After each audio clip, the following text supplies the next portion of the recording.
estación exitosísima en esta materia. Luis Gerardo, gracias por estar con nosotros en este día. No sé si para ti sea o no el Día Mundial del Rock and Roll. ¿Cómo estás?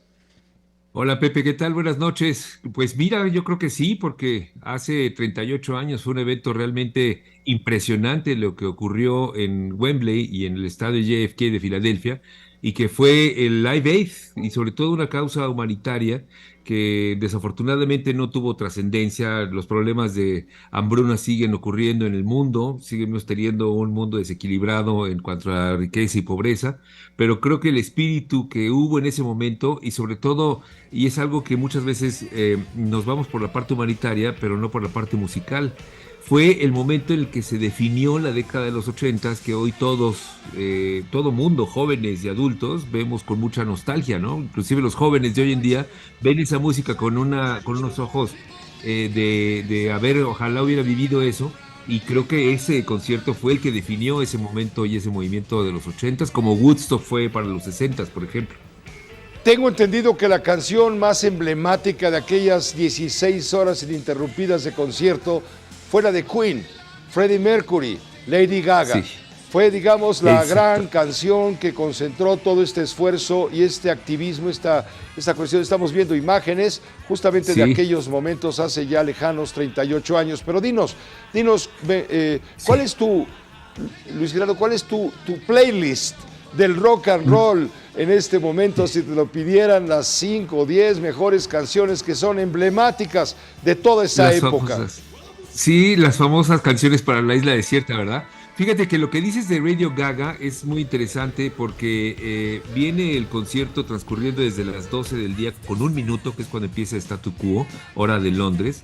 Para las 4:30, 5 de la tarde, toca Paul Young, luego toca Brian Ferry, y luego viene U2. Y U2 es el momento en el que se convierte en una explosión gigantesca, que lo estamos viendo ahorita a Bono, con ese corte de pelo a lo Live Aid, y tocan dos canciones nada más, la canción de Sunday Bloody Sunday y Bach, que tiene ahí como un popurrí con otras canciones de los Rolling Stones y de Lou Reed.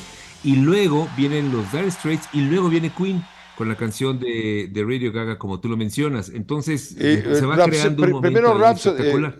¿cómo se llamaba? La primera que tocaron dos canciones.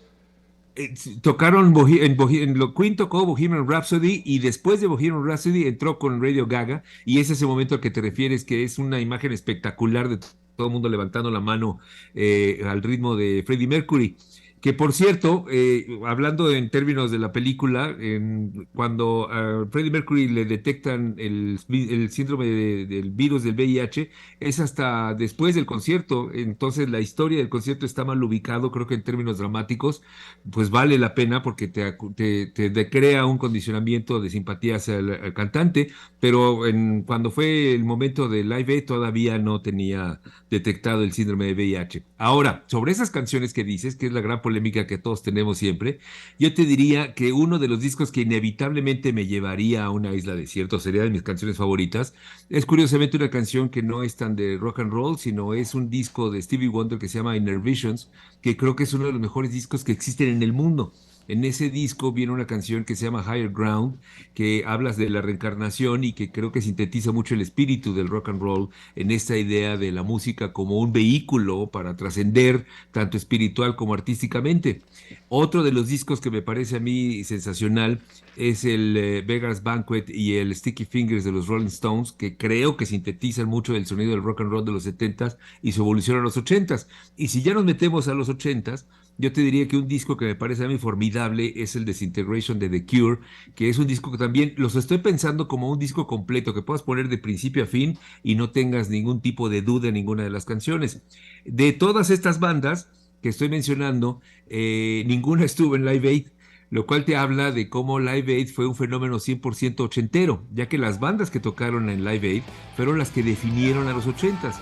Duran Duran, Ultravox, U2, The Style Council, y todo ese sonido que creo que en conjunto es muy sorprendente porque es la fusión del rock and roll y de la música para bailar, lo que se llama música disco, del punk y la música disco, van a crear ese movimiento que se llamó New Wave.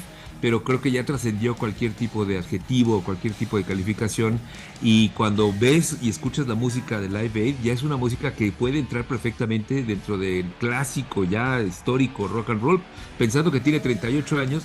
Es sorprendente que ahorita ya sea transgeneracional y que haya jóvenes que nacieron en el siglo XXI y que sigan disfrutando de esta música. Luis Gerardo, por cierto, me recordaba hoy que Jorge Berry fue rockero, muy rockero, Sí. tuvo un conjunto, recuérdame, Pop Music Team. Sí, él fue bastante rockero y de hecho durante su primera juventud, cuando estaba comenzando a trabajar en los medios de comunicación, su idea era esta fusión de rock and roll con un poco de pop.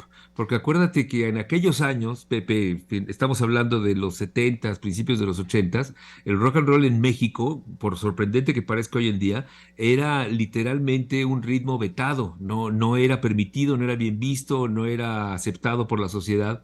Y entonces quien tocaba rock and roll pues realmente era un outcast, era un atlo, era una persona que vivía al margen de la ley, cosa que ese tipo de personalidad es la que yo creo que Jorge Berry proyectó siempre al aire y por eso se convirtió en un comunicador tan especial, porque no encuadraba dentro del prototipo del comunicador que existía en la televisión entonces, ¿no? Y creo que lo fue durante muchos años, siempre fue una visión alternativa y creo que eso es consecuencia de esa predilección por la música, que siempre tuvo un buen gusto musical, que incluso durante muchos años, cuando pertenecía todavía a Televisa, después de que nosotros hicimos Rock 101, Televisa hizo WFM y ahí tuvo sus pininos también Jorge Berry en asesoría musical y trabajando con el Negro González Iñárritu y Martín Hernández.